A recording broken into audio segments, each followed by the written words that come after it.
Welcome back.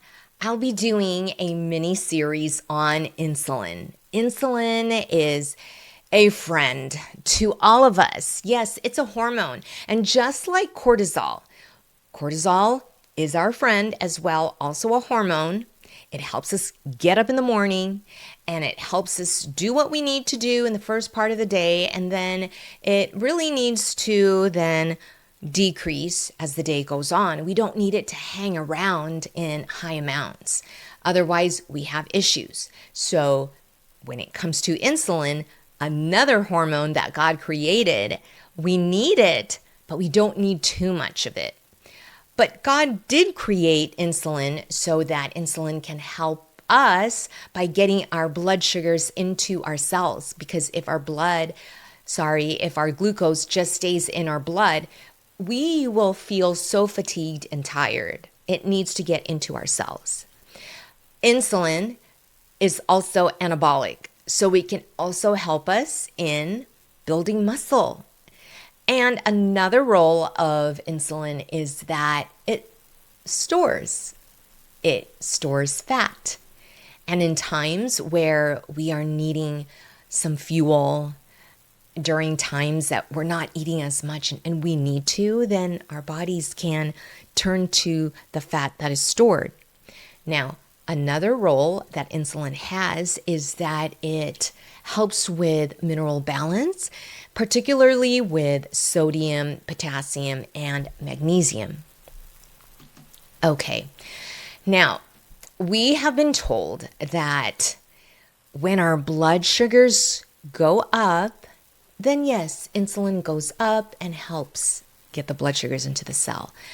But then we've also been told that when our blood sugars spike up, when it goes up beyond what we want it to, then it will take way more insulin to help bring down our blood sugars. And if that happens often, then that is not good, because that is where a lot of our chronic conditions begin.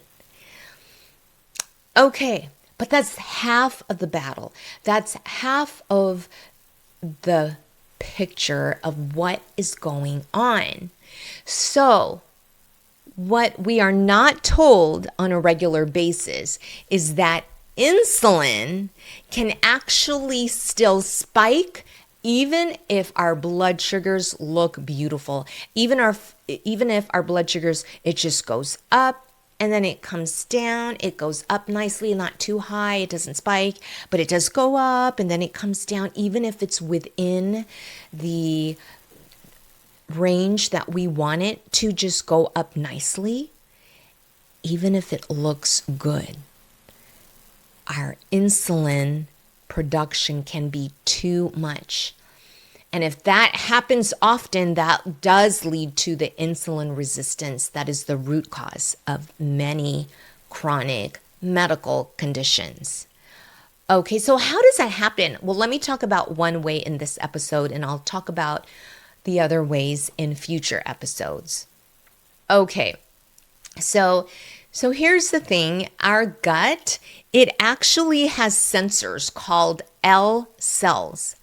And when we swallow food, these cells release hormones called incretins. An example of an incretin is GLP-1. Okay, so here's the thing.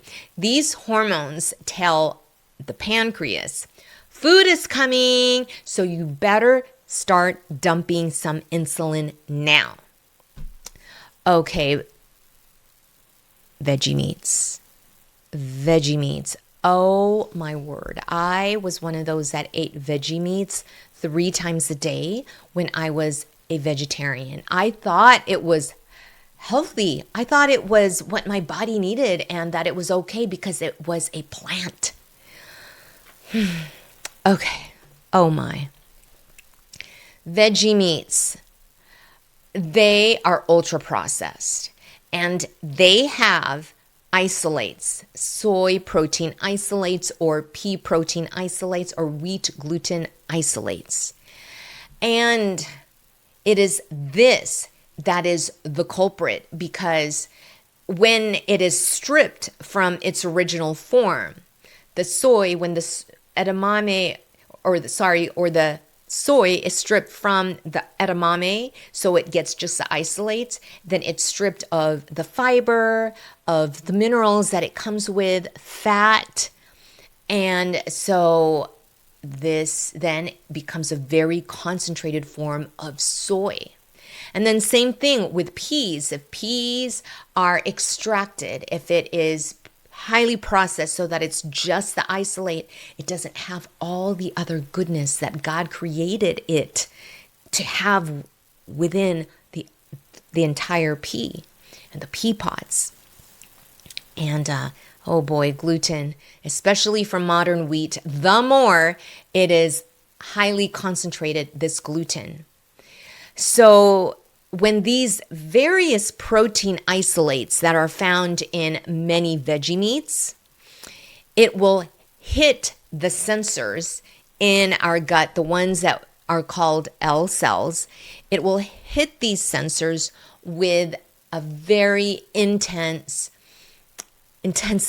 that is so unnatural. It is astronomical. So remember, they're pre-digested, but they're not whole foods. And so when the gut receives the signal that, oh, okay, swallowing is happening, and then these isolates are coming down, then the gut sends an emergency signal to the pancreas. And the pancreas will respond, and it will dump a huge amount of insulin before the food even hits the bloodstream. Could you imagine that? And because the insulin is so high, it quickly then is able to mop up any sugar immediately so that the blood sugars don't spike. And so your blood sugars look normal, but your insulin is just so high in your system. Oh, I can't even begin to imagine how much my insulin was spiking so much. And now I can also make this connection of my hormonal issues, my GI issues, as the years went by, as the decades have gone by. So what should you do? I would highly recommend that if you are eating veggie meats, that you should turn to whole foods. Whole foods, because when you eat whole foods, they are not highly processed. Most of the foods that we eat are processed to a degree, and it's not a wrong thing. It's not a bad thing.